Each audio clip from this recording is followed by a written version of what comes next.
Dis Anders Visser van die Oudtshoorn Koerant, Saterdag 5 Mei.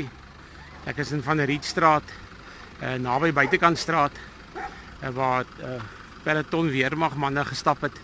Hulle het van die dorp af gekom, lyk my na het hulle inkopies gedoen het, en hulle het hier in die pad gemarcheer, en hier het 'n motor van agteraf gekom. Die son het in die bestuurder se oë geskyn, en hy het by een groep soldate verbygery, en hy het nie die tweede groep gesien nie. Hy het toe in hulle vasgery. Met my aankoms hier was die mense klaar in die ambulans gelaai. Daar's 5 van hulle wat seer gekry het, sover ek kan vasstel. 3 van hulle het beenbreuke opgedoen. Dis glad nie seker presies hoeveel hulle presies seer gekry het nie. Maar hulle is almal op die oomblik hospitaal toe met ambulanse. En die bestuurder het nie seer gekry nie.